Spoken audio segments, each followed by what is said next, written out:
Facebook Messenger. What? Facebook Messenger was down?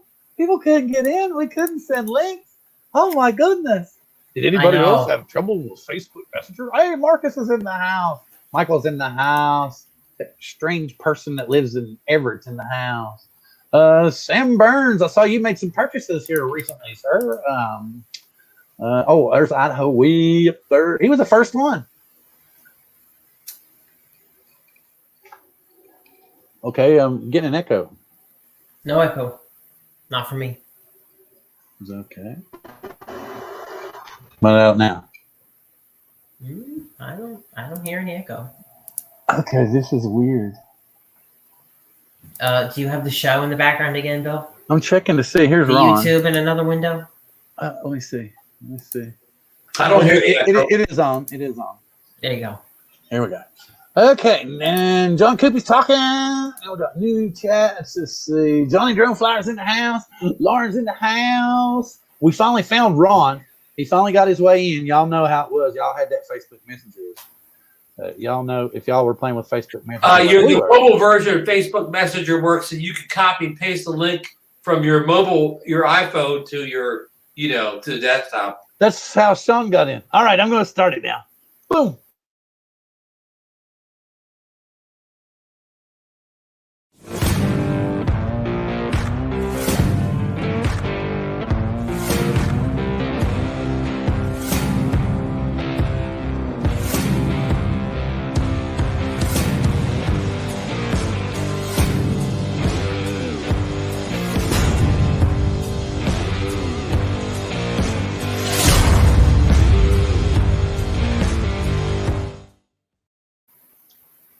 Hi, everybody. Hello, everyone. And welcome to Drone Therapy Season 5, Episode 5, Drone Table Number 3. And as you can see, with our special guest here, Sean Geeksvana Hickey is in the house, and him and John are here. And so we're going to kind of talk about some things. Let me get back over here in the chat real quick and see what we got going on. Leonard Oglesby is in the house. Johnny Droneflyer mentioned him. Greg Pittman's in the house. Drone Shots in the house. Jody, good to have you. Artco Drone Solutions. Okay, so what do you all have question-wise about remote ID? What you think about, like before we went live, I was personally talking to Sean about the privacy issue is my biggest holdup now at this point, because the more I think about it is, yes, I agree. We've got to have some kind of regulation and accountability in the skies, but I think we need some privacy. And I'll start off with that. What do y'all think? Really? Can anybody hear me? Bill, I can hear you. We can hear you. I was just waiting to see who was going to answer first. Hey, Bill, I'm going to duck out for a bit. My audio and camera are off here. I'm going to be right back. Hold on. All right. There you go. We've already lost Ron. Yeah, Ron took that's the same. I'm having camera issues. I'll be right back. I'm happy. I don't think Ron realized he didn't leave. I mean, okay, I'll bite first. I've always understood that we were going to have some kind of regulations come in. And personally, I was not against having to just have some kind of digital license plates, like having your FAA number embedded digitally to where a police, law enforcement, people like that could have some kind of device to obtain that from the RF. Yeah. That I think would be the absolute most simple thing. And then it would be like your license plate on your car. A person driving on the road can't look up your name, your address, where you live, any of that information from your car on the road, right? So that's the way I would envision it working. Yeah, I agree. I think one of the issues and one of the roadblocks that we have in terms of getting this message across to parts of the FAA is, of course, that manned aviation is a very public thing, because all your aircraft are tracked. You can even look at what cargo's on that aircraft, that type of thing, where it's going to, where it's been from. You can even look up who owns it, that type of thing. Of course, there's a big differentiator that you can't jump up in the air and grab that 747 from 30,000 feet. Whereas, obviously, if you know where a flyer is, then that could pose issues. It's Potentially less of an issue from the point of view that, of course, this isn't going to be across the internet. So someone in New York can't look at someone in California's remote ID, etc. So there is a limited distance thing on there. But yeah, it is definitely one of the biggest concerns that most people I speak to have about it. Keep talking, please. Always. But yeah, it is one of those issues. But I think that there is going to be a lot of innovation between now and when between now and even when the manufacturers have to do it, let alone when you actually have to start using it on the drones. And I think we're probably going to see something different happening further down the line. Whether or not they start to have different levels in the app or something, I'm not sure. But yeah, it'll be interesting to see what happens. Yeah, absolutely. And and to that point, to say the truth, it's been a few weeks now actually since I've kept up to date with all the remote ID stuff. I kind of honestly got sick of it. So the last time I tuned in was just to see what was going on with some of that language that we discussed about FPV, and yes. That actually turned out not to be as bad as we thought. You were right, Sean. You were right that in the context of that document, the FAA did confirm that they did not mean to ban FPV. No, it did. And it is one of those things where whenever you get an individual piece of legislation or indeed a document that has to work within wider regulation, you actually have to take that document as a whole, how it works within the existing rules. You can't just take one line of it and say, oh, this means this, because actually it doesn't. And in actual fact, the FAA have also confirmed that they have purposely not been definitive on certain points, because that isn't what this rule was about. This rule isn't about clarifying the rules that are existing in place. You and just you, Andy just come says hi to you, huh? Oh, that's El Smeghead. It's very, very late. It's 1:30 in the morning where he is. He's the senior moderator on my channel.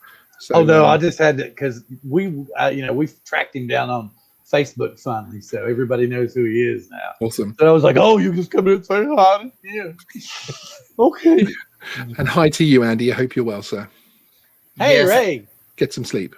And Ray's got an upcoming event down there in Florida also. So just a kind of a brief plug for that one. Okay, so what are the differences in United States rules as far as remote ID and 107 as opposed to what they might be in your neck of the woods, Sean?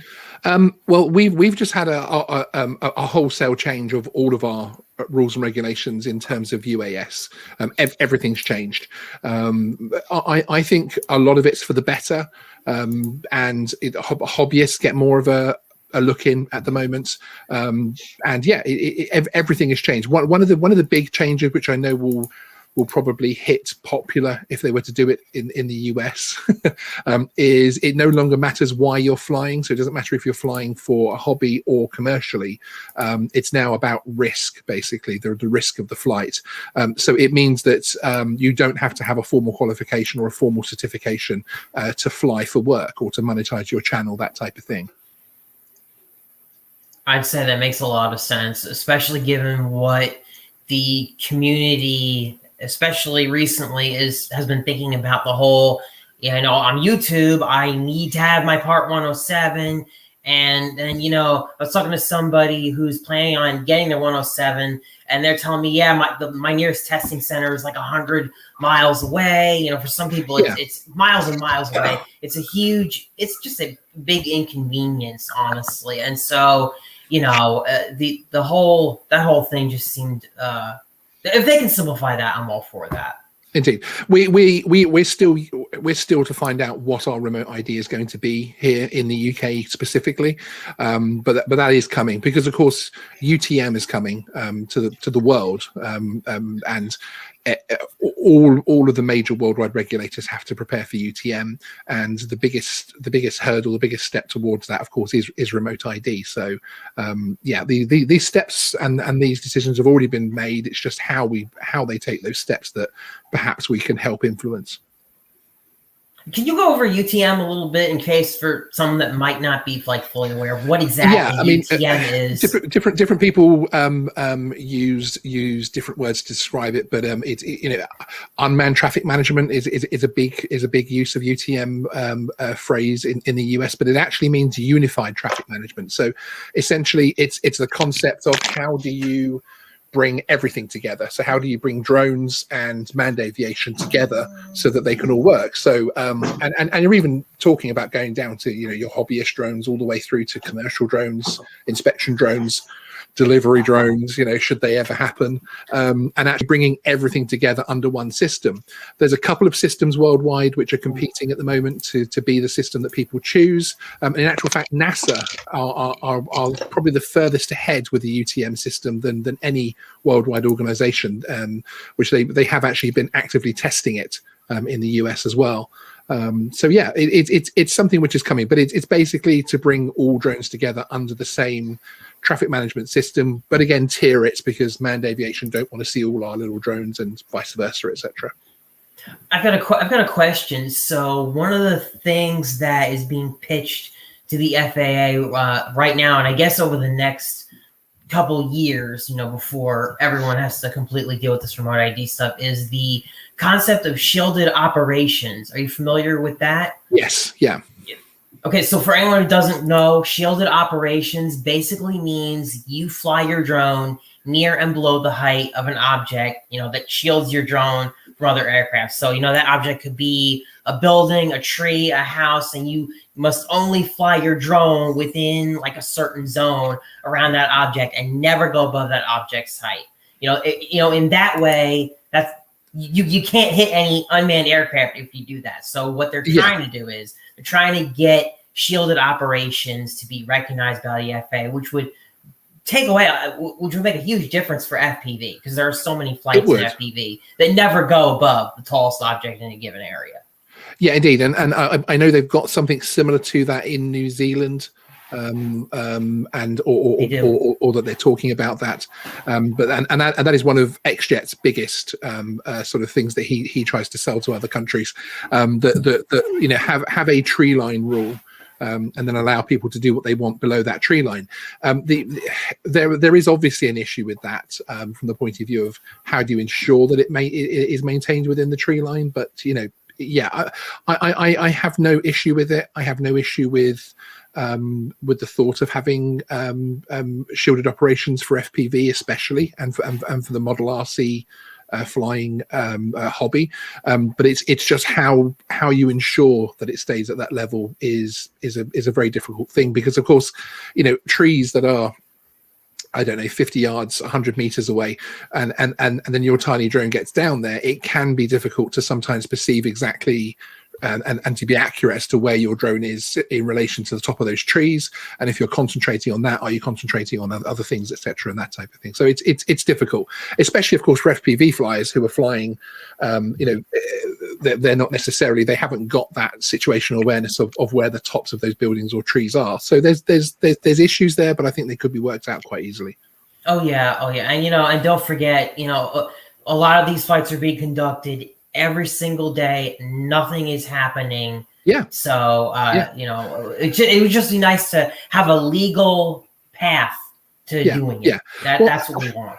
I think the part of the hobby, the part of the drone community that I feel for the most is actually the FPV flyers, and this is globally, because my issue, and I've spoken about this a decent amount recently, so I apologize if anybody in the audience has already heard me talk about this the last couple of weeks, but my issue with it is that you have a group of FPV flyers, and then you have the regulator, so the CAA here or the FAA over in the States, that says please follow these rules.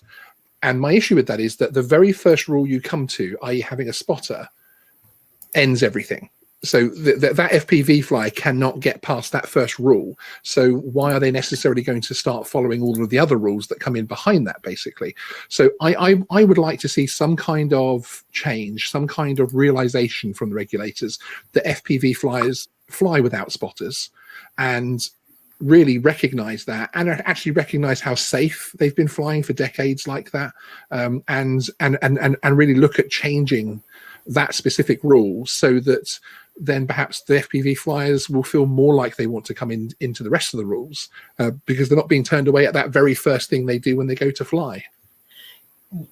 I agree with you 100%. You know, the more difficult they make it to be legal, the more that certain sectors of the hobby, like FPV, are just going to say, well, you know, the very basic thing that I do every single day, completely safely, never had a problem, is illegal. So if that's illegal, then why should I bother with anything else? Why should I bother with anything else? Right? Exactly. That very first step means you're now breaking the rules. So it doesn't matter if you were flying under 400 feet, you were under 100 miles an hour, you were XYZ, because the fact that you're there without a spotter, you are already breaking the rules. And I just think that's a little bit of a negative way to approach something, because every rule that changes here or in the US, many idiots.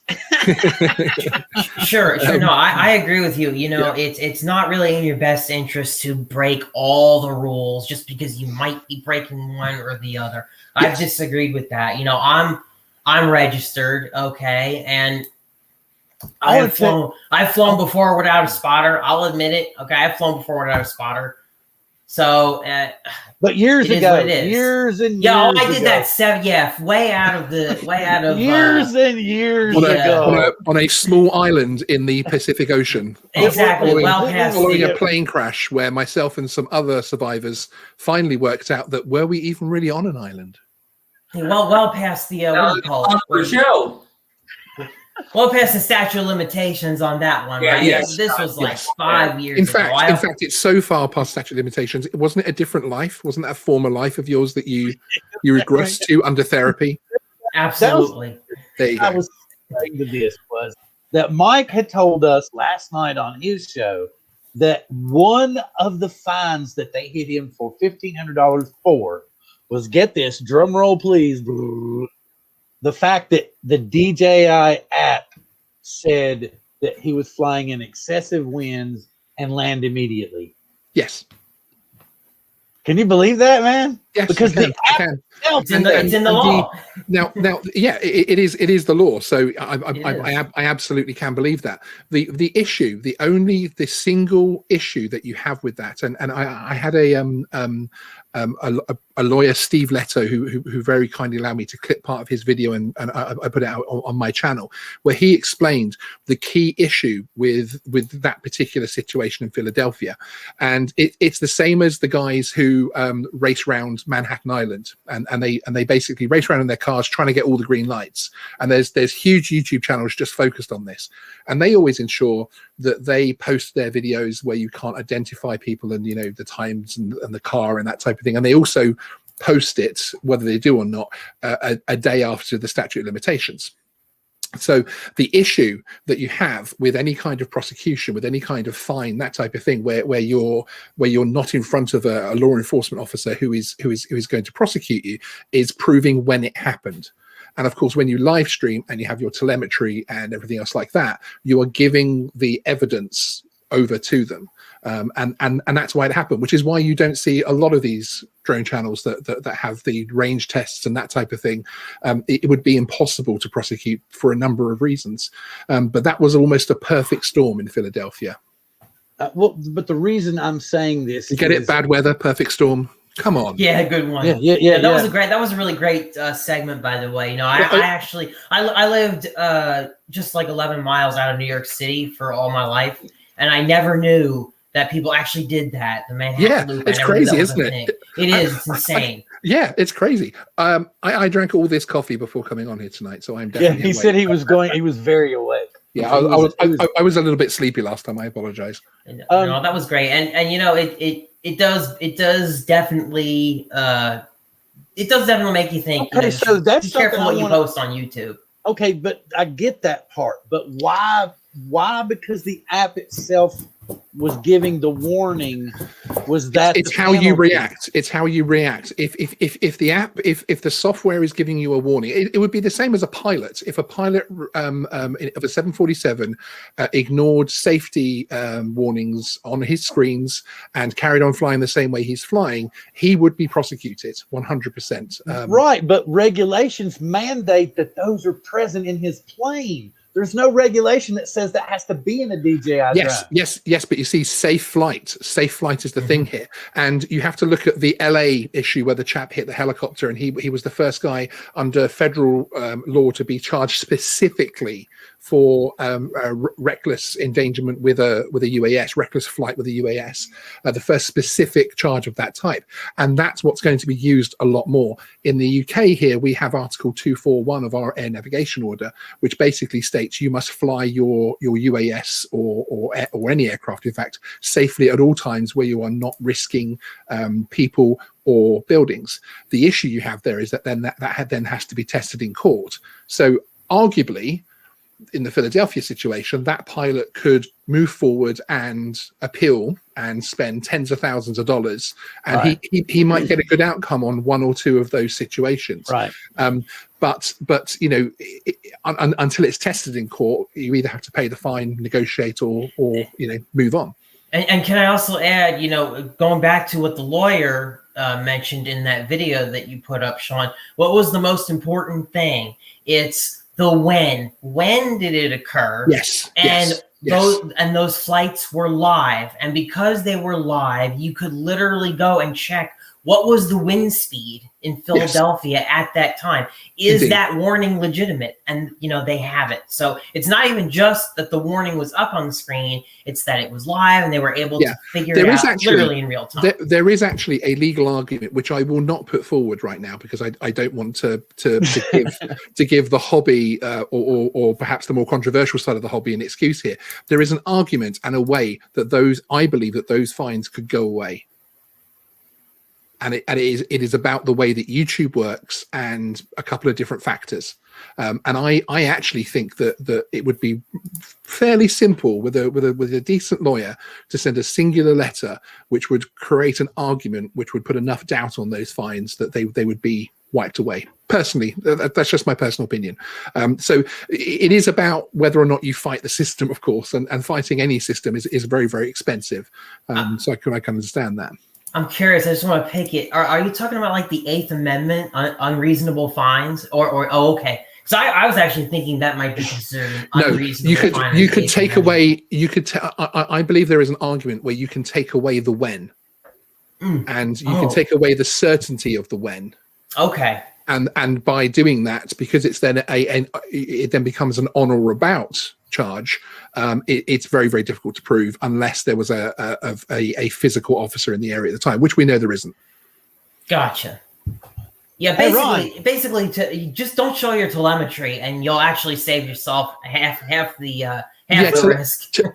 Telemetry is a big thing because, you know, if you've got your map on there, that type of thing, and you know, if someone was looking at that type of data, they then have to go away and do a little bit of work, and they have to prove that where it was on the map and that type of thing, and you know, check everything from NOTAMs to METARs and all the T's and the A's and everything else.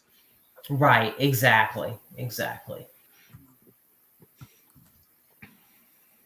And for FPV, for the most part, that's not even an issue because we definitely don't have GPS. We don't have all these fancy OSDs that you guys do. That's not true actually. With some of the long range birds now, we're getting the GPS data on our on screen display. So yeah, I have the same sponsor as Ron. There you go. Bill, what the hell are you doing, man? Well, no, wait. People are asking in the chat, what the hell is Bill doing? Look. Don't pick your nose, Ron. Bill will highlight you. So I figured I'd just get it out of the way. Ron's picking his nose. Bill is doing who the hell knows why. I don't even know what kind of show this is. We've been entertaining the crowd. You know, everybody has a 15 to 20 second. Can I make? I guess we're not entertaining. Whilst we're not on the main thing, can I make a complaint that my friend El Snakehead isn't a moderator, and he looks a bit lonely. Wait a minute, where is he? He does look a bit lonely. I that are him and hide this user from channel. Is that what I'm supposed to do? That's Hide it. this user from That's it. channel? Yeah. Block from all social media. Mr. Ron Brown, you have your part 107. What's your take on all this? Well, no. To reference the European side of things, I had the good fortune to be on the Drone Seekers International show on Sunday afternoons, 3 p.m. Eastern Standard Time. And they were discussing some of the new rules and regulations for not only people in the UK, but also in Spain. And they got me so confused with what they were telling me. I'm glad I'm in the US now. It's actually a lot more simple. Hold on, I just need to go into my bathroom and get another plug for Ron. I think it's.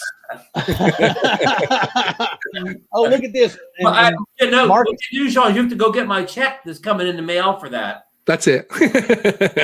and see what Marcus is saying, showing the telemetry in the video is a big part of my channel. That's true, but like just because you show the telemetry doesn't necessarily mean you're automatically doing anything wrong. Yeah, so. That's right. Because the one of the major issues is it if it's live streamed, if they can prove who was behind the sticks, if they can prove the location, and of course the actual, because it's live streamed, they've got a very precise when. So all of that together, they have to have all of that together, and of course. Right. Like, I mean, like, I'm not saying to do this, but if someone were to do a long range flight test today, I would probably say, if you're going to do it, don't show yourself, do a nice jump cut, and don't show yourself coming back. And just do it live. Just don't do it live. And don't do it live. If it's Marcus's case, he has a live stream when he's actually out in the field. He only live streams when he's sitting at his desk. So, but Marcus doesn't really do anything wrong though either. Like he's fine in the field. I only live stream in the office. So we're not going to live stream. I'll put something controversial in there. As John's already broken the fourth wall and said, if I was going to make an illegal flight, this is how I would do it. Now, if I was going to live stream, I would potentially put something like a recorded earlier sign in the bottom left-hand corner of the video, so that it's permanently there, whether you are live streaming or not. I would also occasionally live stream from my desk and live stream a flight I did earlier that day.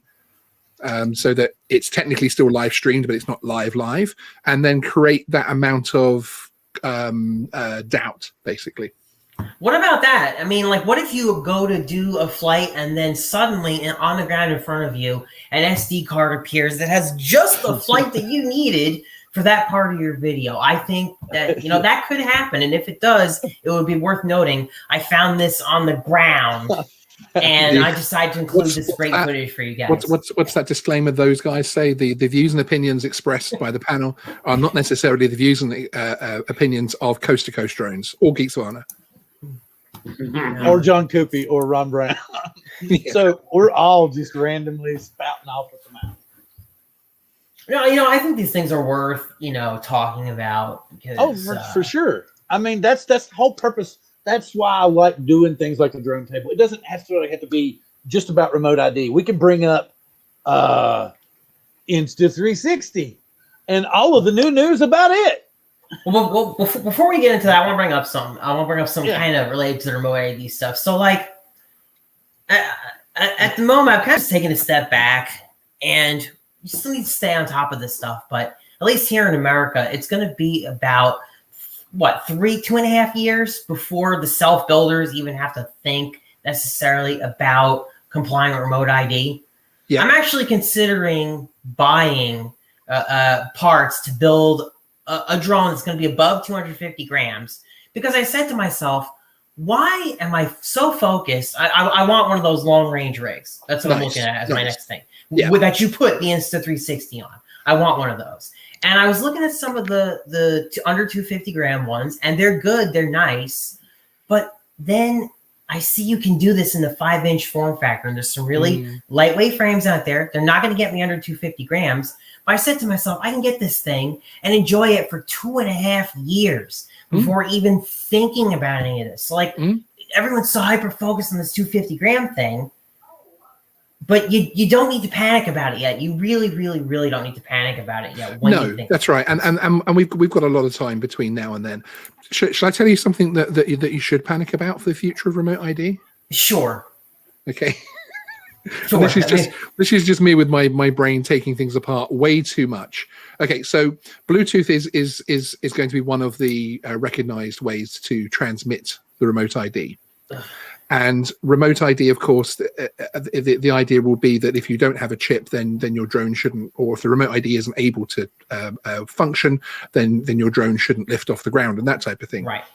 The next generation of Bluetooth is going to have extremely advanced geofencing. Oh boy, that's interesting and terrible. Yeah. So I just part of me, because I'm very pro the current regulations, especially over here in the UK, and I do feel regulators have a hard time as well.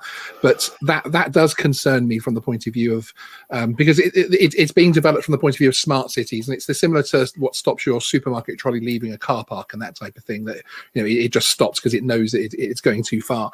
And my concern is potentially they could say, okay, we're now going to have a no-fly zone here, and we don't have to worry about people sticking to it, because if they don't have a chip, it won't fly, and we just have to send the signal for the geofence for that area for all Bluetooth chips. So there are things that can happen that I think, as this evolves, could be concerning. But as you say, we have a long time to worry about it, certainly. Yeah, that is an interesting point, though, and with how all the stuff, at least on the FPV side, we use all open source. At the end of the day, you're good. If you want to take off, you're going to take off. Yeah. That is what it is. But I could see them doing what you're saying is they're going to work it into the legislation that to be flying legally, the remote ID implementation is going to have geo restrictions. So is that what you're trying to say? Well, they may make that essentially it could be a backdoor way of geofencing without actually needing any more actual regulation. Gotcha. But because I more say that point not because I necessarily think that's going to happen with Bluetooth or anything else like that, although the next generation of Bluetooth is going to have amazing geofencing. It is more that you can't sit around and worrying about it. Get out and enjoy the hobby, because there's a multitude of things that could happen in the next stages, and the stages beyond that as well. I'm so glad you said that. I'm really glad that you just said that. That you really have to stay informed, stay on top of this, but don't freak out too much. We still have ways to go before actually dealing with this. Me personally, I'm looking forward to maybe another month and a half or so of cold weather, and we're going to have good flying weather here again. Yes. And I intend to fully enjoy this summer and this year. I'm hoping that, this year's way more positive than last year in so many other ways. John, I'm just looking forward. Slow down there, John. Punxsutawney Phil saw a shadow yesterday, so we got 6 more weeks of winter coming at us. Oh my God, that groundhog. Just something I'm going to throw out there. I'm gonna Screw that groundhog. That's what I have to say to that, Ron. Screw that groundhog. Although you guys got buried in the winter in Jersey, didn't you? Oh my God. We just got some rain. We didn't get any snow at the shore. But I didn't think so. Yeah, that's true. That's true. We just got some rain. I want to say that I'm no longer going to get the FPV drone from DJI. Oh, I'm just gonna wait it out and get the Mavic 3. Oh, wait it out. Yeah. Now, Bill, could that be famous last words if this DJI FPV drone comes out and it's the bee's knees, the greatest drone that ever has taken the air, and then it's going to be nice. It's going to be nice, but it's not going to do. If they had released it when we first started hearing about it, and potentially when it was going to come out, then yeah, probably. But now I'm just going to nah. I'm going to comment on the FPV drone, but before, I want to miss Sam Burns' question here. Sam Burns was saying, didn't they say if the module is not functioning, the drone won't arm? Sean can clarify on this. That is the intention, yes. I thought the pilot, though, I thought it didn't have to be automatic in the turn for at least for self builders. That there could be some kind of indicator that the person who's piloting it needs to see the little light or whatever that it's not working. Yeah, and then indeed. The intention is for it not to be able to fly, but I believe that is also for the commercially built stuff, because the commercially built stuff that has it inside it, of course, has a lot more control. I mean, how you ensure a module which is attached to an FPV drone or a self-build is actually going to be wired incorrectly, I have no idea, because you're literally, you're talking about an audience that are just going to sit there and rewire the thing to work exactly how they want it to work, basically. Yeah, I mean, there's the, in FPV you wreck stuff all the time, and the whole module thing. See, what I would really you might, John. I know FPV pilots that don't wreck stuff, but I'm not saying you're a bad FPV pilot. I'm not saying that. I am not saying that. No, I would hope that it becomes maybe an embedded part of the flight controller that can be turned on and off. Something that's not necessarily like a big old wart of a friggin' remote ID module. I think innovation in the next 18 months is going to help an awful lot with a lot of these issues. But I don't think it will ever be in the flight controller. Hey, John, Sean doesn't know about our motto over here for FPV flyers. If you're not crashing, you're not flying. If you're not crashing, you're not. Well, here's the thing. If you're not crashing, it means you're not taking risks, and it means you're not getting anywhere with your skills. Says the pilot that's still AWOL from FPV boot camp. Ooh. Ron, when are you buying that Tiny Hawk kit again? You got to get the Tiny Hawk. Well, now that I've got my Part 107, maybe I'll be up to the task. I thought you were going to say, now I've got my Part 107. I'm too business for FPV. That's what I thought you were going to say. Well, I can incorporate it in my real estate photography like Ken does. That's true. Ron, you would really, I think, love the Cinewhoop stuff. That I really think you would enjoy that. So did you see the DJI promotional video that was released a couple days ago where they were showing off all their devices, and they had just a couple seconds I won't say it's their FPV drone, but their FPV system and camera flying through or whatever. I mean, just a few seconds of great shot, and that overall cinematic video really kind of like put the cherry on top, John. I did. So you probably appreciated those few shots of the FPV drone flying through the scene. Yeah, I mean, I'm assuming that's definitely what it was. Yeah. Well, or their camera and the system you have now could do the same thing on a drone they built. I guess now we'll move on to what did you bring up, Bill? Bill wanted to bring up the Insta360 news. Oh yeah, really, really interesting news there. Yes, go there. It's been a busy time for Insta360, right? Releasing that new Insta360 One X2 just couple months ago to rave reviews. Well, we're talking more about, when they hacked it and what all they found after they hacked it, that there was a lot of untrue stuff going on. Yeah, so a user on Reddit did what is called decompiling the software that's on the Insta360 camera. He basically... Is that legal? Pardon? Is that legal? Well, he lives in Russia, so, I mean, does it matter? No, that's all you need to say, John.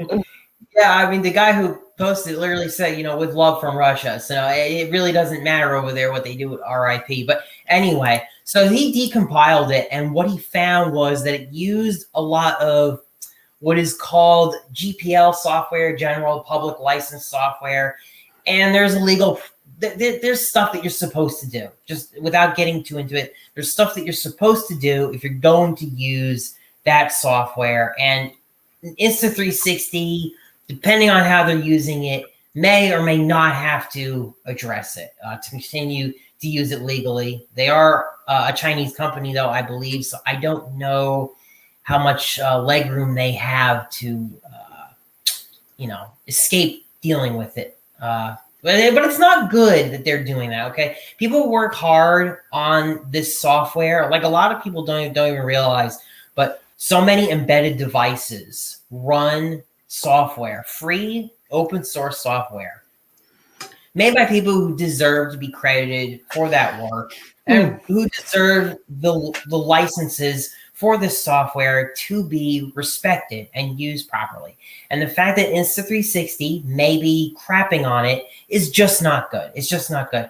And the other thing, which is even worse, is this is a little interesting. Okay, so no matter what field of view that you select, the result is always going to be super wide, and that's really weird.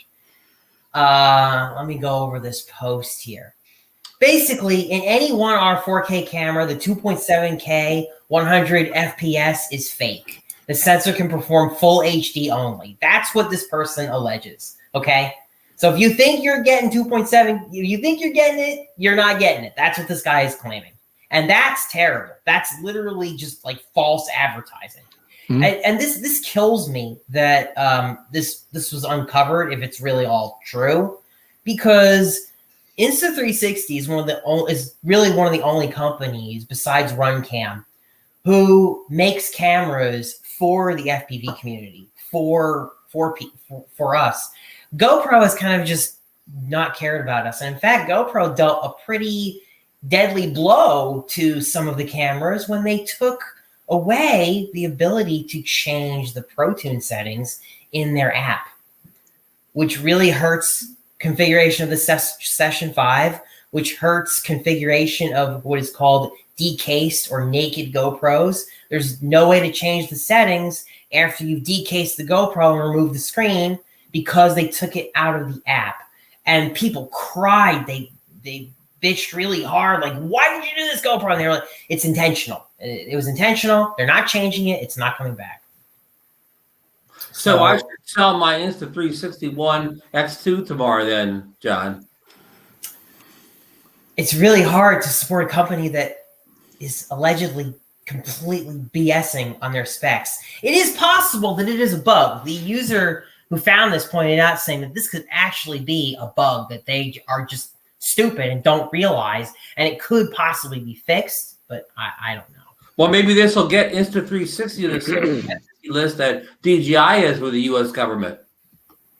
Yeah, I don't know. It's pretty ridiculous. It's pretty ridiculous. You also have to look at. I think a lot of people would be surprised internationally at the advertising standards and what you're allowed to claim and not allowed to claim.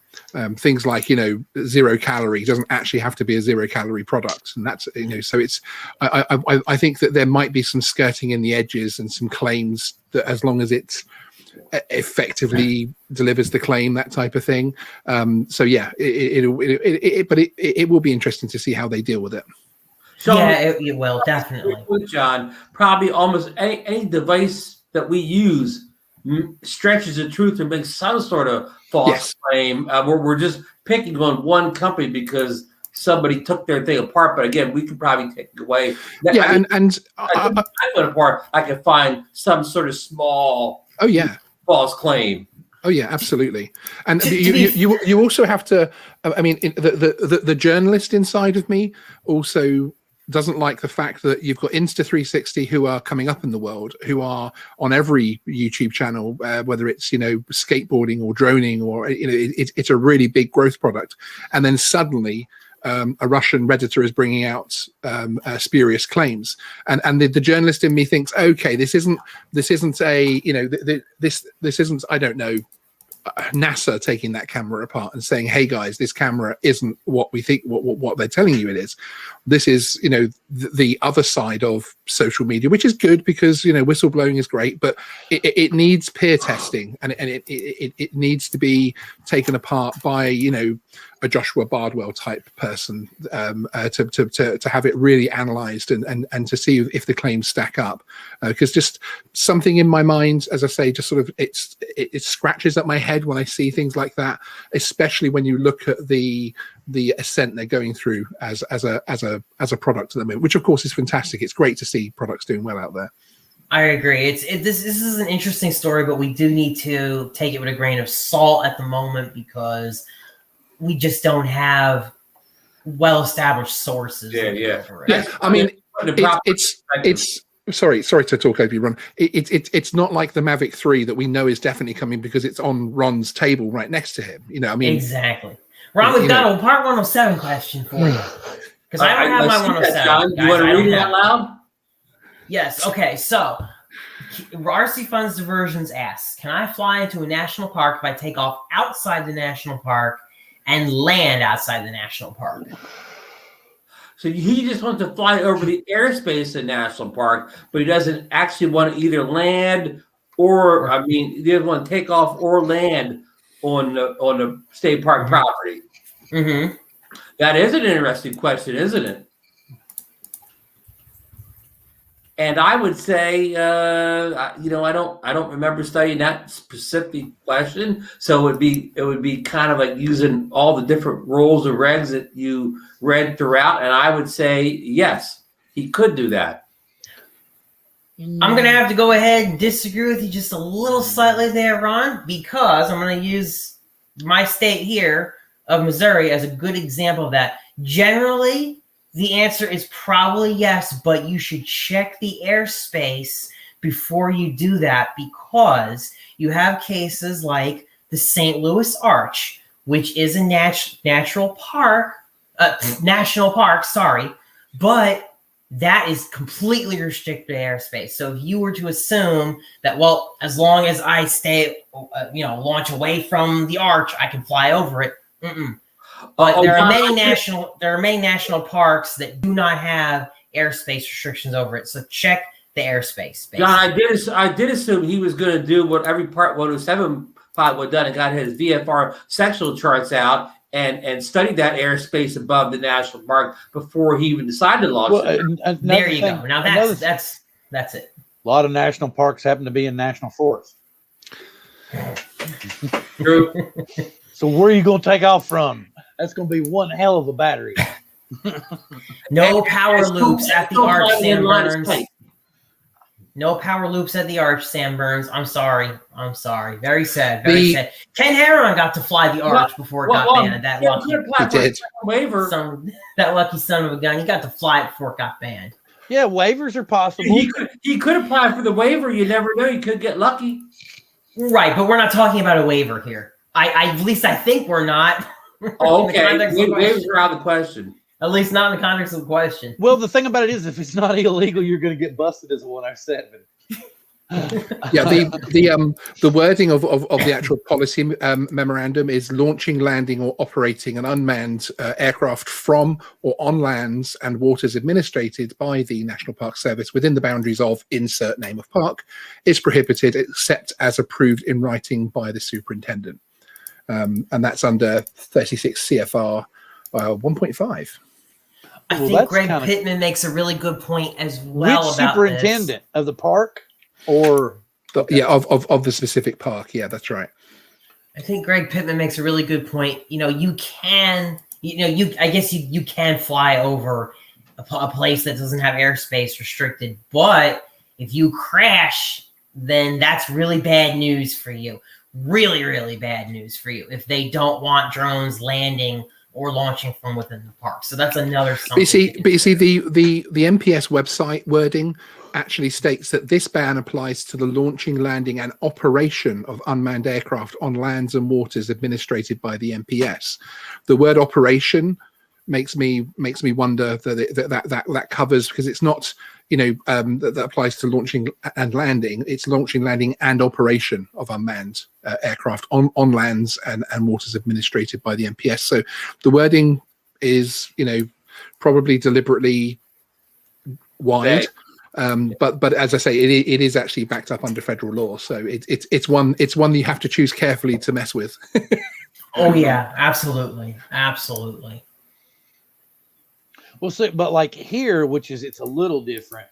We can actually go to state parks and fly in state parks, but we would have to fill out in writing and apply, and then then a ranger would come out with us while we flew. And in my case, I can just fly in a state park and not have to talk to anybody. They just say, "Don't be an ass." Nice. That's it. That's literally it. Don't just quote unquote don't disturb people with your drone. What does that mean? And that just basically allows them to, if the park ranger wants to kick you out, they can kick you out. But if you want to show up and fly, you don't need paperwork. You don't need to do anything. It's just really nice here. You can just show up. And in many cases at our national parks in the U.S., especially ones out west, if you fly, again, right outside the national park, most times it looks just the same, 100 feet outside the park as it does in the park. So just fly in an area that looks similar to the park outside the park. Right. Not all state parks. I'm talking about Missouri parks only. State parks by state, yes. You need to check and you also need to probably check by locality too. Yes. Yeah, I wish it was like that everywhere, Ray. Obviously it seems to work fine here and they haven't had any trouble, but I know Florida, I guess, has had a lot of problems with state parks, so they got rid of that pretty quickly. Oh, yeah. Congrats, Ron. Another 107 as another 107 to 107. Hey, we didn't get to mention Chris Hope dropped in here earlier. Chris Hope just got out of the hospital yesterday, and he said he's doing much better today. So I want to send prayers and best wishes for Chris Hope's continued recovery. I didn't know that Chris really wanted to talk about it a whole lot because that's why I didn't. I just was highlighting his name here. I mean, that's all I'm going to say. Yeah. Okay. Cool. Chris, feel better. Get some rest. Absolutely. Feel better. Get some rest. Okay. Man. So, what is your opinion on the DJI FPV drone? Both gentlemen that are at the top of the panel board. Who wants to go first? Ron, what do you think? I think I'm going to jump in your camp, Bill, and I'm going to take a hard pass on it unless, again, this is the greatest thing since sliced bread. Go for the Mavic 3. Go, John. All right, I'll go next. So, basically, I've kind of got the idea that my goggles are not going to work with the drone.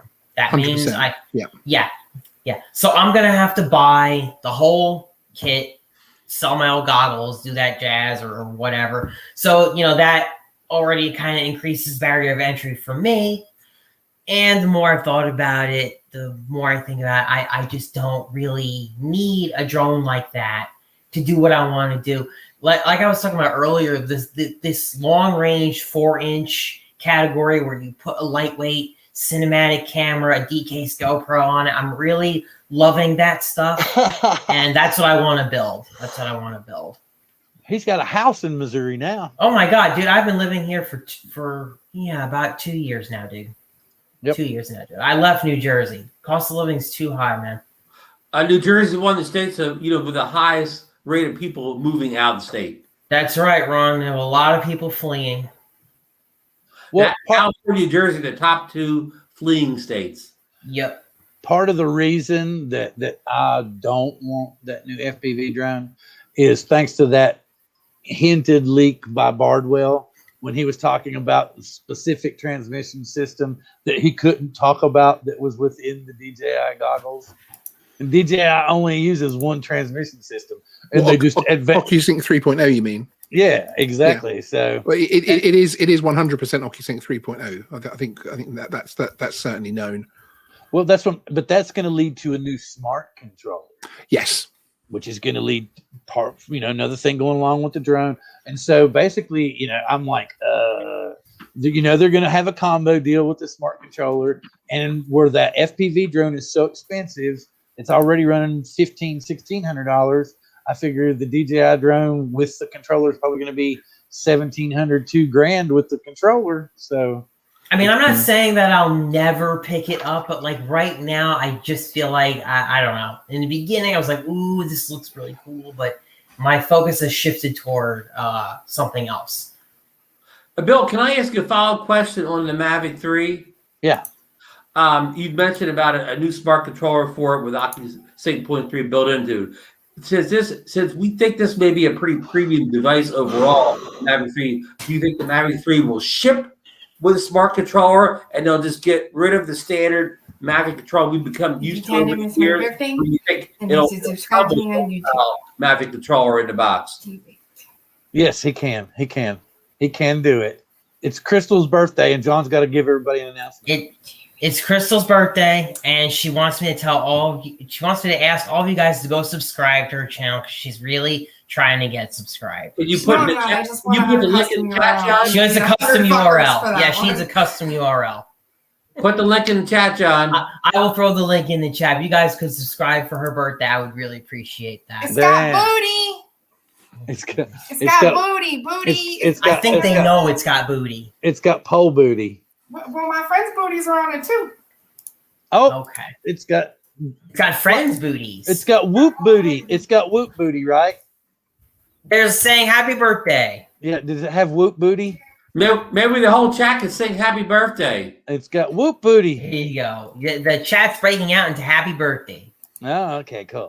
Yay! Crystal there channel you go. Here. There we go. Thank you, Bill. Thank you, Bill, for allowing that plug. Sum her up.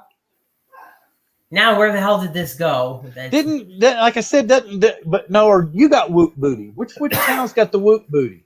Mine. I did the whoop booty. Oh, okay. So you got to look at on John's channel for the whoop booty. Maybe she can put it on her channel too. Oh, wait a minute. Wrong channel. Wrong. That was the nail channel. Wrong channel. Don't go there. Wrong channel. That was the nail channel. Don't go over there. Yeah, I know. Wrong channel. It's the other channel, the whoop booty channel.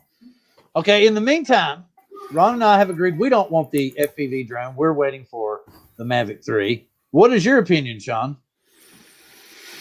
Well, I'd like to pull Ron up on something that he said. If it's as good as sliced bread, he might buy it. I don't think sliced bread's that good.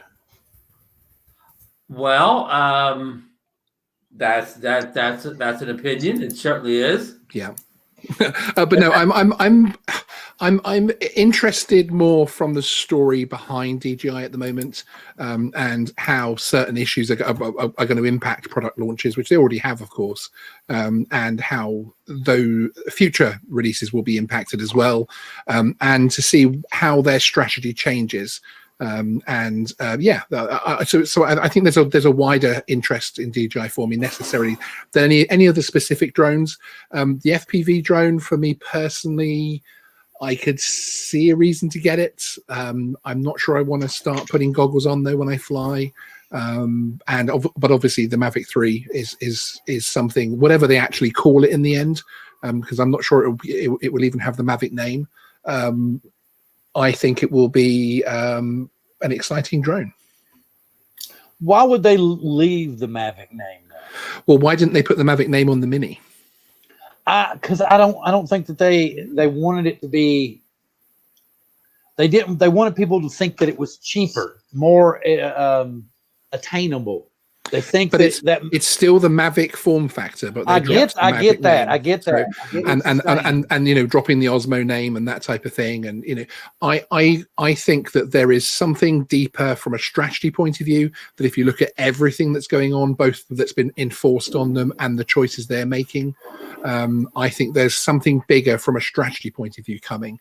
I'm not sure. The releases will happen in exactly that. I think those drones, I think the Mavic 3 is ready, you know, is on the shelf, etc. I just personally, whether I think it's going to be called the Mavic or not is a whole other question. Interesting. Well, you dropping a big hint like that is just too out from left field for us to go, oh, he just randomly thought that up. He must have some inside information. No, I have probably, you know, how many 20 different lines of interaction with stories that I'm working on regarding DJI at the moment, and you start to see certain things popping up across different completely irrelevant stories that aren't actually linked to each other, and the same things keep popping up. And that's just one of the things that I think there's going to be a major shift in DJI's strategy at some point, and I don't think we're going to see it even before the Inspire 3, but I think we will see it probably towards the end of the year into next year, as far as their development schedule and as far as the press releases and their language, etc., that they put out. Right. I mean, and I'm not saying you're alluding to this, but the big elephant in the room here is they're on the entity list, and we've talked about that. You've talked about that on your show. We still don't know to what extent is it going to change their whole product development line. I took a look at the FCC's FCC teardown of just the DJI goggles, for example, and I found tons of American technology in there that they're not allowed to use. Now, some of it is more easily replaceable than others, but we just don't know the full scope of everything that they're using. Yeah, no, indeed, and you have to look at things like I have a Huawei. That's my very cute pussycat there, but I have a Huawei mobile phone, and they're a decent size manufacturer here. Of course, they're huge worldwide, and they actually stockpiled all of the chips because basically they knew it was coming, and it's only this year at some point that Huawei themselves, obviously within their stock releases, state that they're going to run out of those chips. So we're not even going to see any, and they've been on that list, and there have been arrests of their board members and all sorts of weird stuff going on for years. And only this year are we going to start to see a real impact on their products being produced internationally. So I think it's hard to predict what's going to happen, but I think I wouldn't be surprised if you see DJI moving direction fairly soon. Yeah, I mean, stockpiling, if they did some stockpiling, then they're just stuck with whatever they could buy before the ban, which keeps them behind the curve now compared to being able to always move forward. Exactly, because you also look at the fact that DJI are now recruiting for people to work on driverless cars, essentially, for the automation systems going into driverless cars. So there are now job listings for DJI Shenzhen where you can apply for a job to be on a team to work on the software for vehicle automation. So I think there's something bigger happening, and it'll be interesting. D&D's aerial views said about the entity list may change with the new administration. I can understand that view, but I think that was one of the reasons why they were put on there, for humanitarian reasons and not security reasons, because to prove that humanitarian situation has improved would be very, very difficult, and therefore be able to remove them from the list. So I think that might have been, and I'm not stepping into the world of American politics at all, but I think that might have been a tactic in terms of keeping them on that list, for the specific reasons they were put on there, because there were lots of other reasons they could have chosen. So I don't think it will necessarily change in the short term. And you have to look at a huge company like that. I mean, with more cash reserves and with a global brand bigger than any of us can really contemplate, especially within our hobby. If you as a company are now no longer able to access the commercial side of the US marketplace, so no matter what else happens, forget about what's going to happen due to entity lists and blah, blah, blah, and all that. The fact that you can't have federal agencies, and therefore most of the large companies will want to move away from your products as well, that are using commercial enterprise level drones. You then have an issue that when you're planning for the next 5 years, you're not going to be sat there going, okay, the Inspire 4 and the Mavic 4, let's because they know there's going to be a certain percentage of people buying those as enterprise drones. They have to take that out of their accounting, and then what they're going to produce in the future might vary wildly to what we're seeing now. Personal opinion.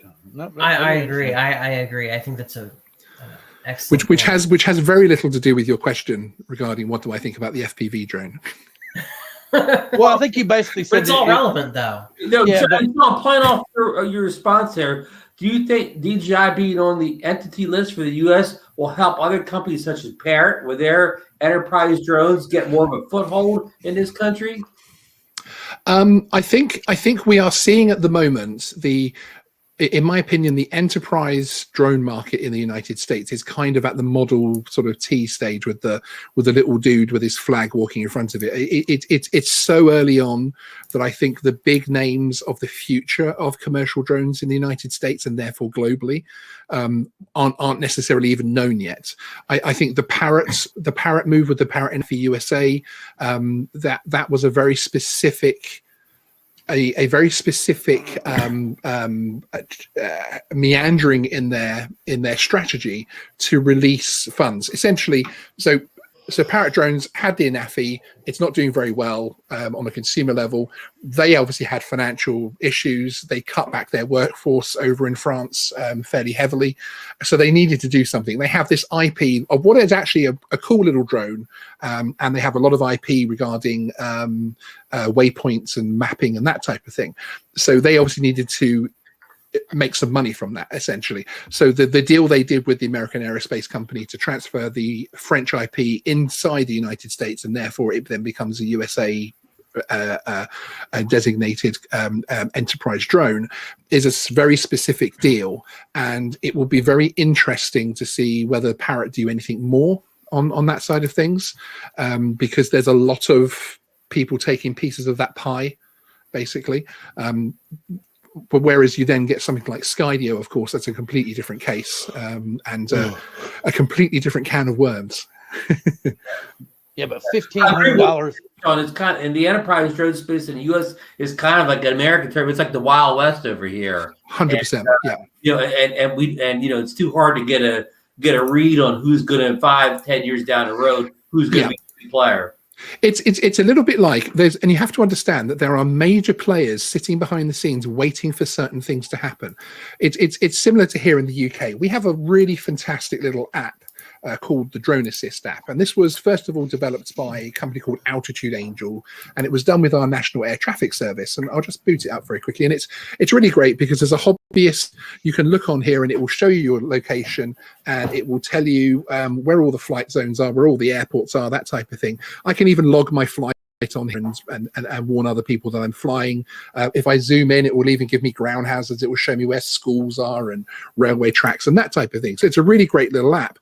It's quite outdated now because it's been out for a few years and it needs development, but you cannot get anybody to invest in it, despite the fact that there's a pool of many tens of thousands of users, because there are so many changes coming, like remote ID and UTM and everything else like that, that a company will not invest their money in developing that app for the next 3 or 4 years. But what they will do is they'll come back in 5 years' time and then they'll make a whole new app based on that one. And I think that's the same with commercial drones, enterprise level drones. I think there are very large companies waiting in the wings with ideas, with products and that type of thing, who will go ahead and will want a part of this market. But we don't actually even comprehend what that enterprise market is yet, in my opinion. I see some chatter about Skydio going on there. Yeah, I mean, Skydio isn't a drone company. No, they're a software company. Yeah. Yeah. So Skydio's IP is their automation system. And this is purely my personal opinion, at some point they're going to be purchased for an awful lot of money by someone like Boeing, or someone like that, who is going to take that automation system and they're going to put it into air mobility vehicles, either cargo or the air taxis of the future.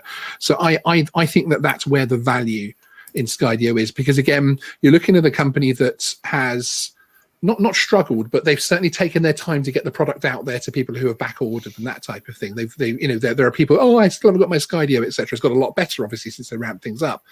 And they've now got the new enterprise drones coming out as well, but yet they're still gaining, 100 million backing here and there, etc.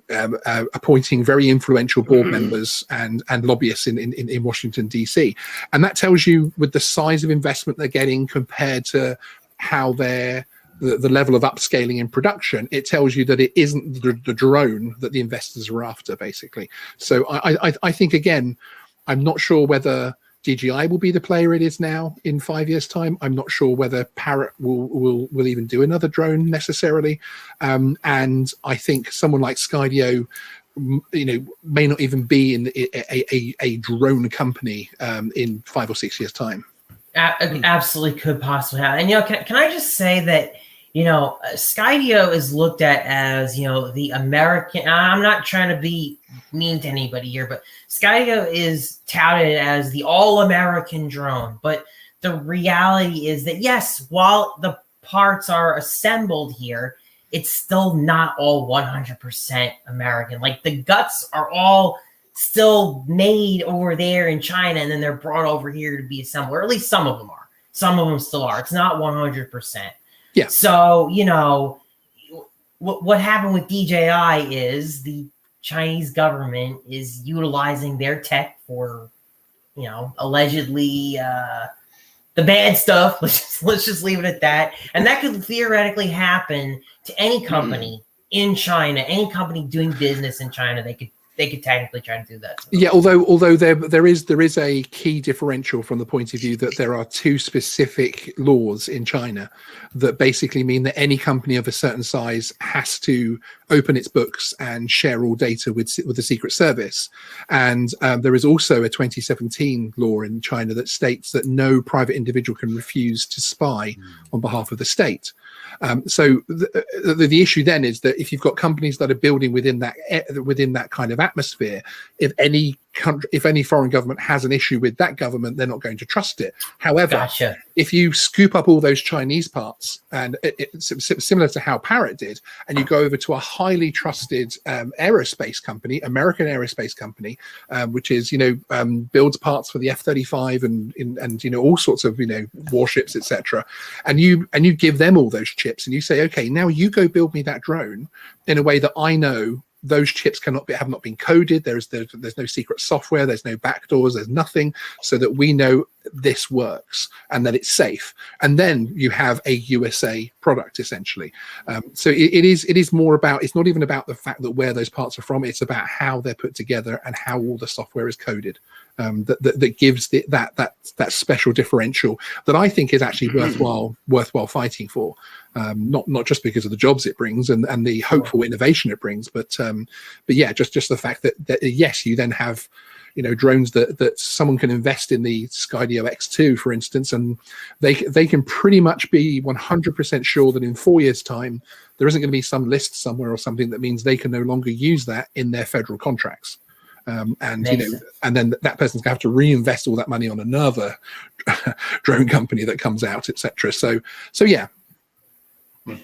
Good explanation. Good. I did warn you that I was feeling quite awake tonight, and I haven't actually put a YouTube video out for about 6 days, which is extremely rare for me. So, well, I need to jump in here. I don't know what it is, but I'm not feeling real well right at the moment, guys. So I really want to go ahead and cut it quick, cut it short tonight, so that I can chill out for a little bit. Absolutely. And I'm very grateful for having everyone on. Hopefully, have Sean back again in the future and have another night like this too. Okay, well, never again. Never again. Right, cool. I will not do it if John Cuppi's on the panel. Okay. Didn't he say that last time? Yeah, but I mean it this time. Oh, okay. Yeah, hold to his words this time. So thank you very much, everyone. For I'm not going to throw it around the room tonight. I'm just going to kind of end things. I don't know what it is. I don't know if dinner's just not sitting well with me or something. But I've got a sour tummy. Sorry, you're feeling bad though. Yeah, so I want to say thank you very much, everyone, for coming in tonight. And without being any further ado, I hope to have everybody back next week, because Ron's going to give us our second round of 107. With that being said, good evening.